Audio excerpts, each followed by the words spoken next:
to my YouTube channel. So congratulations students जिनका MSc nursing qualify हुआ है। जितने भी क्वालिफाइंग स्टूडेंट्स हैं बहुत अच्छा रिज़ल्ट इस बार आया है, काफ़ी अच्छी परसेंटाइज जो है वो स्टूडेंट्स ने अचीव की है। So very very congratulation. So इस वीडियो में हम बात करेंगे डॉक्यूमेंट वेरिफिकेशन के बारे में।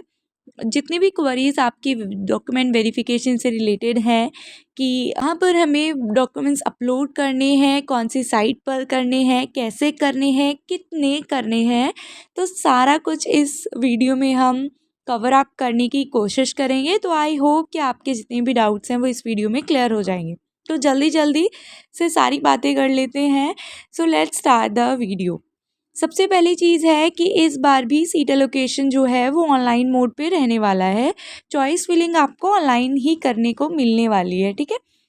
तो आई होप कि अपनी प्रेफरेंसेस आप पहले से ही सेट कर लें, अपने रैंक के हिसाब से अपनी प्रेफरेंसेस को मार्क डाउन कर लें, जिससे कि आपको आगे प्रॉब्लम ना हो। सो यहाँ पर बात करते हैं डॉक्यूमेंट्स की। तो पहला डॉक्यूमेंट है बर्थ सर्टिफिकेट और high school certificate showing date of birth. तो जिन स्टूडेंट्स के पास बर्थ सर्टिफिकेट अवेलेबल है वो उसको अपलोड कर सकते हैं। जिनके पास बर्थ सर्टिफिकेट नहीं है उनके पास ऑप्शन है कि वो हाई स्कूल सर्टिफिकेट को अपलोड कर दे, बस उसमें डेट ऑफ बर्थ शो होना चाहिए, ठीक है। ये कंपलसरी है। आई होप ये वाला डॉक्यूमेंट में तो कोई भी डाउट नहीं होगा। सेकेंड है proof of belonging to reserve category. जो भी students SC ST EWS category या OBC कैटेगरी से बिलोंग करते हैं उनके जो सर्टिफिकेट इश्यूज हैं वो, जैसे यहाँ पर एग्जाम्पल OBC दिया हुआ है कि उनका जो सर्टिफिकेट इशू है वो 25/6/2020 से 22 से लेके 24/6/2023 के बीच में होना चाहिए, तभी वो एज अ वैलिड काउंट होगा, नहीं तो उसे काउंटेबल नहीं किया जाएगा। तो आई होप जो स्टूडेंट्स यहाँ पर रिजर्व कैटेगरी के हैं उनको इन चीज़ों के बारे में पता होगा, क्योंकि उनका सर्टिफिकेट इशू का कुछ टाइमिंग होता है। तो इसके बीच में अगर आपका डॉक्यूमेंट है इशू तो वो काउंटेबल है, नहीं तो वो काउंटेबल नहीं होगा। तो ये तो उन स्टूडेंट्स के लिए हैं जो रिजर्व कैटेगरी है। जनरल कैटेगरी के लिए वाला पॉइंट वैलिड नहीं है, ठीक है। थर्ड पॉइंट है कि डिग्री या फिर प्रोविजनल सर्टिफिकेट या फिर पासिंग प्रूफ, ठीक है। जो students 4th year appearing students हैं जिन्होंने ये फॉर्म फिलअप किया था वो अपना 4th ईयर मार्कशीट यहाँ पर अपलोड कर सकते हैं अगर उनका प्रोविजनल सर्टिफिकेट या उनकी डिग्री उनके पास नहीं है। बट जिन स्टूडेंट्स के पास प्रोविजनल सर्टिफिकेट या डिग्री है वो उसी को अपलोड करें, ठीक है। और कोई एक चीज़ अपलोड करनी है, सारी मत अपलोड कर देना। थे in case result not declare. अच्छा, जिन स्टूडेंट्स का रिजल्ट भी नहीं आया है वो क्या करेंगे, तो उनको एक बोनीफाइड सर्टिफिकेट जो उनके कॉलेज से उनको इशू कराना होगा, उसके बाद उसको अपलोड करना होगा। बोनीफाइड सर्टिफिकेट अगर आप अपने कॉलेज में जाकर बोलते हैं तो वो आपको इशू कर कर दे देंगे, ठीक है। एक एविडेंस होता है कि ये जो पर्टिकुलर स्टूडेंट इस पर्टिकुलर कोर्स से हमारे कॉलेज में है या हमारे कॉलेज से पासिंग हुआ है या होने वाला है, वो वहाँ पर उस सर्टिफिकेट में आपको मेंशन करके देंगे, वो आपको अपलोड करना है। जिनका रिजल्ट नहीं आया है बस उन्हीं स्टूडेंट्स को, बाकी स्टूडेंट्स को ये चीज़ नहीं करनी है। बोनीफाइड सर्टिफिकेट का जो फॉर्मेट है मैं लास्ट में ऐड ऑन कर दूंगी वीडियो में, तो एक बार आप उसको देख लेना। फिफ्थ है सेल्फ अंडरटेकिंग। इसमें बहुत सारे स्टूडेंट्स को डाउट आता है कि मैम सेल्फ अंडरटेकिंग क्या है, कैसे करना है। बहुत इजी स्टेप, सबसे वाला इजी स्टेप ना यही है, क्योंकि यार ये तो आपको खुद करना है, ठीक है। बहुत कंफ्यूजन ये होता है करना कैसे है, तो ये इस वीडियो में हम थोड़ा डिटेल में डिस्कस करेंगे। पहली चीज़ है कि आपको सेल्फ अंडरटेकिंग फॉर्मेट खुद से आप सेट कर सकते हो, ठीक है। बहुत नॉर्मल सा फॉर्मेट आप सेट कर सकते हो। बस उसमें आपको क्या करना है कि यही डिक्लेयर करना है। पहली चीज़, बस एम्स ने ये बोला है कि जब भी आप अपना अंडरटेकिंग दे रहे हो तो आपको 2 चीज़ें उसमें इंक्लूड करनी है। पहला कि आपकी लर्निंग या आपका कोर्स कैसा था, रेगुलर आपने किया है या आपकी डिस्टेंट लर्निंग थी, मतलब आप रेगुलर नहीं जा रहे थे, तो ये आपको उसमें मेंशन करना है, पहली चीज़।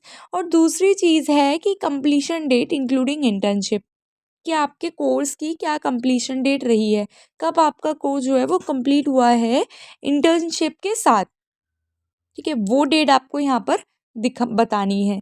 तो ये दोनों चीज़ें आपको अपने सेल्फ अंडरटेकिंग में इंक्लूड करनी है और इसके बाद आपको ये डिक्लेयर करना है कि जो भी इन्फॉर्मेशन आप दे रहे हो वो सही है, ठीक है, किसी भी तरीके से ये फॉल्स इन्फॉर्मेशन आप एम्स को नहीं दे रहे हो।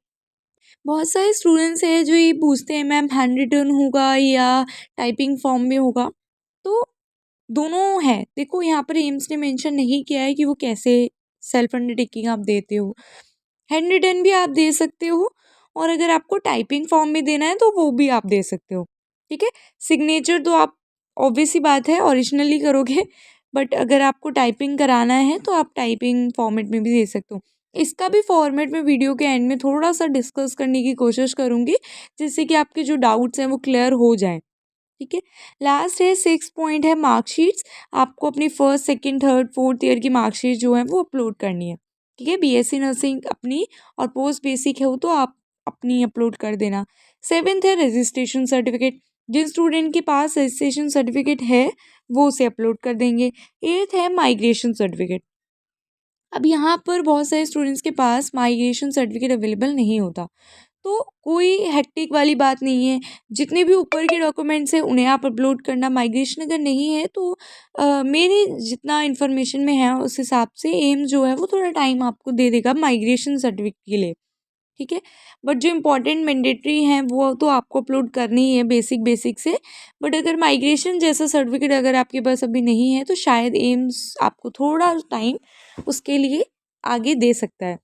ठीक है, तो जिनके पास है वो अपलोड कर दो, जिनके पास नहीं है कोई नहीं, बाकी डॉक्यूमेंट्स अपलोड करो, बट करना है।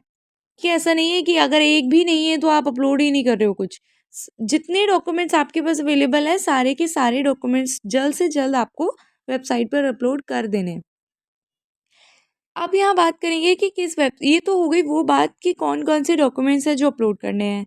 आई होप कि सबको क्लियर हो गया होगा।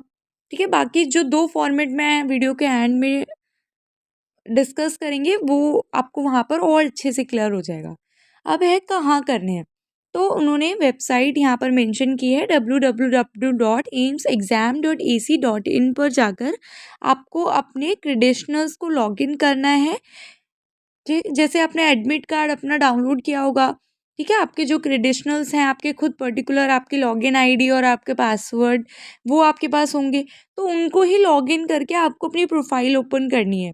जिस तरह से वहाँ पर एडमिट कार्ड का ऑप्शन आता है उसी तरीके से यहाँ पर आपको मिल जाएगा, तो वहाँ पर अपलोड कर देना। ठीक है, अगर स्टूडेंट्स है कि नहीं उनको ऑप्शन मिल रहा है, हो सकता है कि अभी आपके में ऑप्शन अवेलेबल ना आ रहा हो बट थोड़ी देर टाइम बाद आ जाए, तो आप खोल खोल कर देखते रहो। अगर उन्होंने टाइम मेंशन किया है एम्स ने तो वहाँ पर उस टाइम के बीच में आपको न्यू करके वो वहाँ पर शो हो जाएगा। ठीक है, तो अपनी ही आईडी को लॉगिन करना है, अपनी ही पासवर्ड से अपनी प्रोफाइल को ओपन करना है, वहाँ पर आपको वो दिखने वाला है। ठीक है, टाइम बहुत कम इस बार एम्स ने दिया है, सिर्फ 3 दिन यहाँ पर मेंशन हुए हैं, 10, 11, 12 और 13 का भी हाफ, मतलब 5 PM तक 13 में आप अपलोड कर सकते हैं। अ, तो आई होप कि आप जल्दी से जल्दी अपने डॉक्यूमेंट्स को अपलोड कर दें। 5th है कि जो आपकी ओबीसी ईडब्ल्यूएस सर्टिफिकेट है वो सेंट्रल गवर्नमेंट से इशू होने चाहिए, तभी वो काउंटेबल है, नहीं तो वो काउंटेबल नहीं होंगे। सेकंड है अगर ईडब्ल्यूएस ओबीसी सर्टिफिकेट नहीं है एलिजिबल आपका, तो आपको यूआर कैटेगरी में ही काउंटेबल किया जाएगा। ठीक है, तो ये कुछ ऐसी इन्फॉर्मेशन थी जो इम्पोर्टेंट थी। मैंने आपको बता दिया क्या क्या डॉक्यूमेंट्स अपलोड करने हैं, कहाँ करने हैं ये भी बता दिया, कैसे करने हैं ये भी बता दिया। फिर भी अगर आपका कोई डाउट रहता है तो आप मुझसे पूछ लेना, कमेंट बॉक्स में आप कमेंट कर देना। आई होप कि मैं वहाँ पर भी आपके डाउट्स को सॉल्व कर पाऊँ और ज़्यादा से ज़्यादा इन्फॉर्मेशन आपको टाइम रहते दे पाऊँ। तो 13 तक अब I am available for everyone. जिनको भी डाउट्स रहेंगे डॉक्यूमेंट वेरिफिकेशन के लिए, आई होप कि किसी भी स्टूडेंट को ना रहे डाउट्स और वो अच्छे से अपना डॉक्यूमेंट अपलोड कर सकें, वेरिफिकेशन कर सकें, तो आपको कोई प्रॉब्लम ना हो। तो ये थी हमारी सारी बातें। अब हम कुछ स्ट्रक्चर के बारे में बात करेंगे, फॉर्मेट के बारे में बात करेंगे, तो देख लेते हैं। तो ये फर्स्ट सर्टिफिकेट है बोनीफाइड सर्टिफिकेट, कुछ इस तरीके का जो फॉर्मेट है वो रहने वाला है। तो सिंपल है, नाम है, फादर्स नेम है एंड देन आपका जो यूनिवर्सिटी या कॉलेज है वो आपको ये बता रहा है कि ये स्टूडेंट हमारे ही कॉलेज का इस एकेडमिक ईयर में है, एंड देन आपके सिग्नेचर्स हैं प्रिंसिपल या डीन के। तो सिंपली ये तो हो गया उन स्टूडेंट्स के लिए जिनका रिजल्ट अभी नहीं आया है। तो ये देखो, आई होप कि इससे थोड़े से डाउट्स क्लियर हो जाएंगे। सबसे पहले आपको अगर टाइप करा रहे हो या आप खुद से भी कर रहे हो तो कैसे करना है। सेल्फ डिक्लेरेशन आपको यहाँ पर कैपिटल लेटर में लिखना है, ठीक है। फर्स्ट टाइम नहीं लिखना है, ये इसमें ही है थोड़ा, मैं यहाँ पर बस आपको एक फॉर्मेट बताने की कोशिश कर रही हूँ। तो यहाँ पर इन्होंने लिखा है कि आई एम, अपना नाम लिखा है, डॉटर ऑफ लिखा है, एड्रेस लिखा है, ये सब लिखा है, ठीक है। ये आपको लिखना है तो लिख सकते हो, नहीं तो आप सिंपल से लिखोगे कि मेरा नाम, ठीक है, और डॉटर ऑफ लिख के आप लिख सकते हो। और फिर आप मतलब आई हैव डिक्लेयर, फर्स्ट पॉइंट करके आप लिखोगे कि मैंने डिस्टेंट लर्निंग की है या I am in regular course, है ना। सेकंड आप लिखोगे कि आपका जो डेट है कि माई कंप्लीशन डेट या include my completion date including internship is this, ठीक है, तो वो आपने यहाँ पर मेंशन किया। देन नीचे आप लिखोगे कि जो भी चीज़ आपने दी है, जैसे इसमें यहाँ मेंशन नहीं है, मैं बता देती हूँ कि वहाँ पर आपको लिखना है कि जो भी आपने ये मेंशन की इन्फॉर्मेशन वो आपकी सही है, ठीक है, वो कोई भी फॉल्स इन्फॉर्मेशन यहाँ पर नहीं है। फिर आपको सिग्नेचर कर देना है। तो ये छोटी सी बात, बहुत छोटा सा सेल्फ डिक्लेरेशन है, ठीक है। ये मैं एक बार हैंड रिटन आपको दिखाने की कोशिश। तो ये यहाँ पर देखो, जैसे इन्होंने लिखा है, I Suresh Pandey have been clear that all the information submitted by me in the application form is correct, true, valid. I will present the supporting documents as and when required. तो इसमें आपको ऐसे ही रहने देना है, बट इसमें आपको दो चीज़ें जो एम्स ने बोला है वो यहाँ पर ऐड ऑन करनी है। जैसे I Suresh Pandey hereby declare first कि माय लर्निंग इज रेगुलर और डिस्टेंट जो भी है, एंड सेकेंड कि my completion time including internship is this. Then उसके बाद आपको लिखना है कि I have declare that all the information submitted by me in this declaration that is correct, ठीक है, ट्रू एंड वैलिड, ठीक है, and I will present the supporting documents as when required. और उसके बाद आपको अपना जो सिग्नेचर है वो कर देना है, ठीक है। तो ये हैंड रिटन भी हो सकता है या फिर आप इसको टाइप भी करा सकते हैं। बहुत छोटा सा है, इतना ज़्यादा हेक्टिक नहीं है। तो नॉर्मली आपने जो एम से पूछा है, नॉर्मली आपको वो अच्छे से प्रेजेंटेबल तरीके से आपको वो फॉर्मेट में दे देना है, ठीक है। तो ये डाउट्स आई होप कि मैंने क्लियर करा होगा, एंड इसके बाद शायद आप कर पाओ। सो आई होप मैंने आपके सारे डाउट्स क्लियर करने की कोशिश की होगी और आपको समझ आ गया होगा कि किस तरह से आपको जो डॉक्यूमेंट्स है वो अपलोड करने हैं। उसके बाद भी अगर कोई क्वेरी आपको लगती है कि नहीं वीडियो में कवर अप हो पाई है, तो अब आप कमेंट बॉक्स में कमेंट करके पूछ सकते हैं। मैं कोशिश करूँगी जल्द से जल्दी रिप्लाई दूँ और आपके सारे डाउट्स को क्लियर कर पाऊँ। Thank you so much to viewing my video. So stay safe, stay healthy, and all the best to all students.